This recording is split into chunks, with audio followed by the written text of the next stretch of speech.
할렐루야. 하나님의 은혜와 평강이 이 아침에도 여러분들과 함께하길 바랍니다.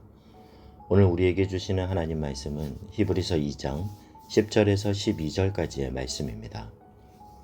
그러므로 만물이 그를 위하고 또한 그로 말미암으니가 많은 아들들을 이끌어 영광에 들어가게 하시는 일에 그들의 구원의 창시자를 고난을 통하여 온전하게 하심이 합당하도다. 거룩하게 하시는 이와 거룩하게 함을 입은 자들이 다 한 근원에서 난지라. 그러므로 형제라 부르시기를 부끄러워하지 아니하시고 이르시되 내가 주의 이름을 내 형제들에게 선포하고 내가 주를 교회 중에서 찬송하리라 하셨으며. 아멘. 오늘 말씀은 우리 주님께서 낮아지신 이유에 대해 설명해 주고 있습니다. 유대인들이 예수님을 메시아로 믿지 않게 된 결정적인 이유가 바로 예수님이 너무 낮아지셨다라는 데 있습니다. 낮아졌다라는 것은 비참하게 된 것을 말하는데 메시아는 그럴 수 없다라는 거죠.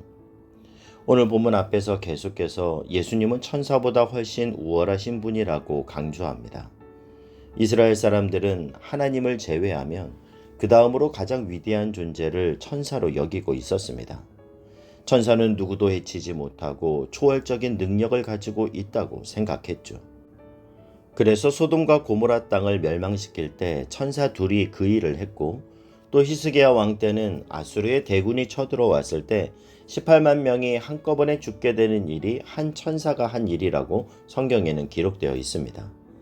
그러니까 천사는 인간이 범접할 수 없는 대단한 존재고, 또한 구약 성경에서 메시아를 예언할 때 메시아는 천사보다 우월한 존재라고 언급하고 있습니다.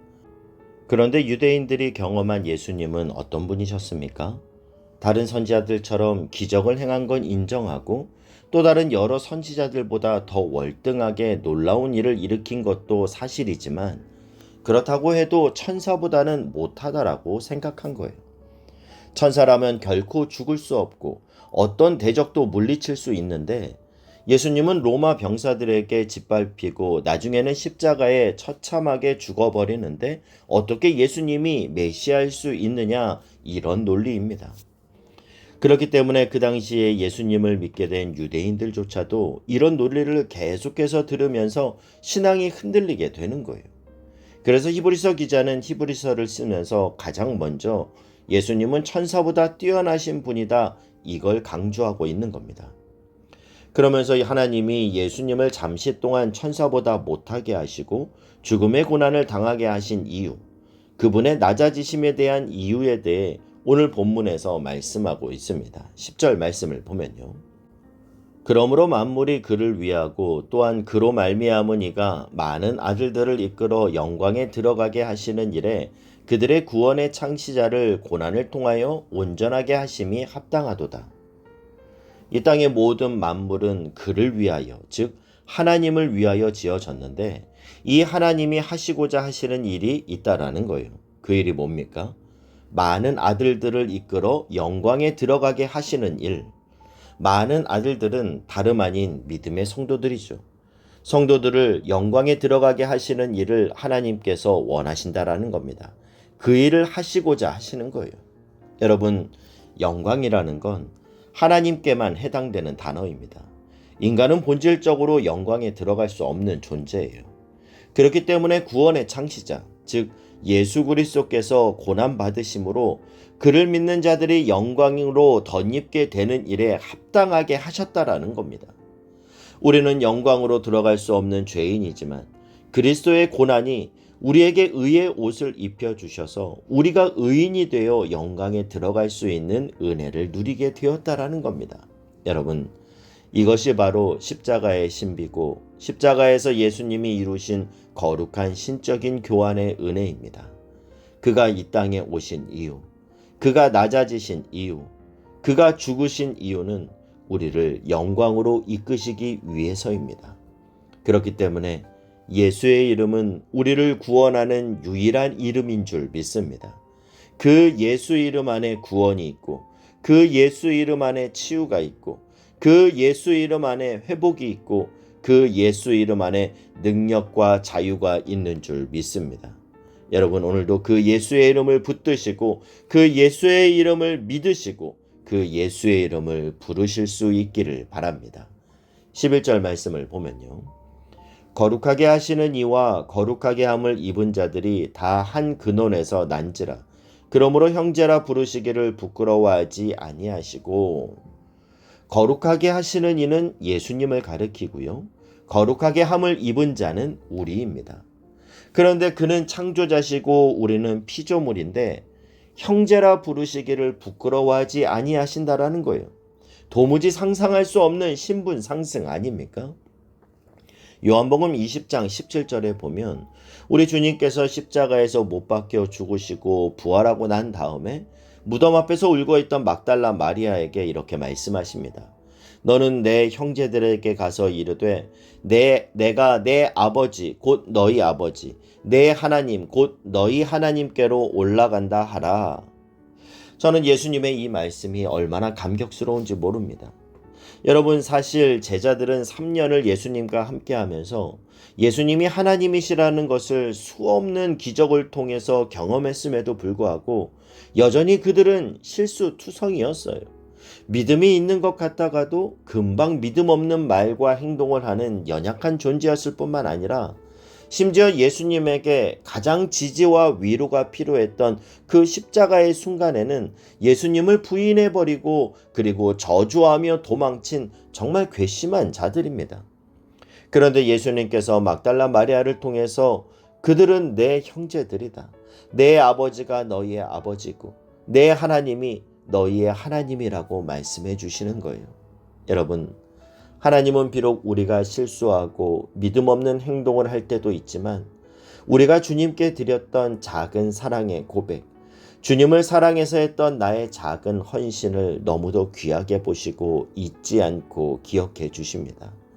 우리가 아이들의 어릴 때 모습을 동영상으로 찍고 그것을 간직하면서 그걸 볼 때마다 미소를 짓는 것처럼 하나님은 우리와의 그 추억을 잊지 않으시고 그래, 너는 나를 사랑하지.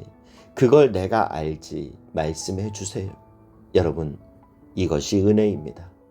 사랑하는 형제자매 여러분, 그 주님이 지금도 저와 여러분을 사랑하십니다. 이 아침 이 그리스도의 사랑이 저와 여러분의 영혼에 부어지고 그 사랑 안에서 그리스도와 함께 오늘을 살아가길 주님의 이름으로 축복합니다. 12절 말씀을 보면요. 이르시되 내가 주의 이름을 내 형제들에게 선포하고 내가 주를 교회 중에서 찬송하리라 하셨으며. 여러분, 두세 사람이 내 이름으로 모인 곳에는 나도 그들 중에 있겠다 주님 약속하십니다. 우리의 교회 공동체 안에 주님이 계십니다. 12절의 이 말씀은 우리 예수님은 우리의 찬송을 받기에 합당하신 분이시지만 놀랍게도 그분은 우리 속에 들어오셔서 교회 공동체 속에 한 형제가 되어 함께 하나님을 찬송한다라는 말씀이에요. 그렇게 함으로 우리의 찬송이 하나님이 받으실 만한 찬송이 되고 그렇게 함으로 우리의 예배가 하나님이 받으실 만한 예배가 되는 것입니다. 성령의 기름 부으심을 받은 예배라는 것이 바로 이런 의미입니다. 주님이 우리 가운데 임재하셔서 드리는 예배, 그 예배를 어찌 하나님이 받지 않으시겠습니까? 우리 주 예수 그리스도께서 높고 높은 보좌 위에서 우리의 예배를 받으시기만 하시는 것이 아니라 친히 우리의 예배가 하나님이 받으실 만한 예배가 되게 하기 위하여 우리 안에 한 형제처럼 임재해 주셔서 우리 속에서 역사하신다라는 거예요. 그런데 어찌 우리가 예배를 소홀히 할 수 있겠습니까? 그런데 어떻게 우리가 예배를 구경하고 있겠습니까? 여러분, 우리가 누리고 있는 예배를 드리는 이 자유는 모든 세대, 모든 사람에게 주어진 것이 결코 아닙니다. 우리는 지금 그런 은혜를 입고 있는 겁니다. 그래서 여러분, 우리가 좋은 교회라고 이야기할 때 그 좋은 교회가 되는 가장 중요한 조건은 바로 예배입니다. 예배가 살아있는 교회가 좋은 교회예요. 저는 우리 교회의 예배가 그리스도 안에서 더욱 생기 있게 살아나기를 축복합니다. 더 풍성한 은혜가 넘치는 예배가 되기를 축복합니다. 구원의 감격을 가지고 나온 하나님의 백성들이 나에게 편한 예배, 내 위주의 예배가 아니라 하나님이 받으실 만한 예배, 하나님이 기뻐하시는 예배만이 최고의 관심이 되는 진정한 예배자들이 드리는 예배가 되기를 축복합니다. 여러분, 내 옆에서, 내 안에서 함께 예배하시는 우리 주님, 우리의 형제 되시는 우리 주님, 그분의 은혜를 생각하며 언제나 예배를 소중히 여기는 참된 예배자들이 되시기를 바랍니다. 또한 주님과 함께하는 오늘의 삶이 주님이 기뻐 받으시는 거룩한 산제물이 되는 거룩한 예배가 되길 주님의 이름으로 축복합니다. 기도하겠습니다. 사랑하는 하나님, 존귀하신 하나님이신 그리스도께서 우리를 영광으로 이끄시기 위해 낮아지시고 십자가의 고난과 죽음의 길을 기쁨으로 가셨음을 생각할 때 오늘 내가 누리는 구원의 은총이 얼마나 귀한 것인지 깨닫게 하시니 감사합니다. 그 예수님을 부끄러워하지 않고 자랑하고 드러내는 구원받은 자의 삶을 살게 하여 주옵소서. 우리의 예배를 소중히 여기게 하시고 오늘 우리의 삶이 또한 주께 드리는 예배가 되게 하여 주옵소서. 예수님의 이름으로 기도하옵나이다. 아멘.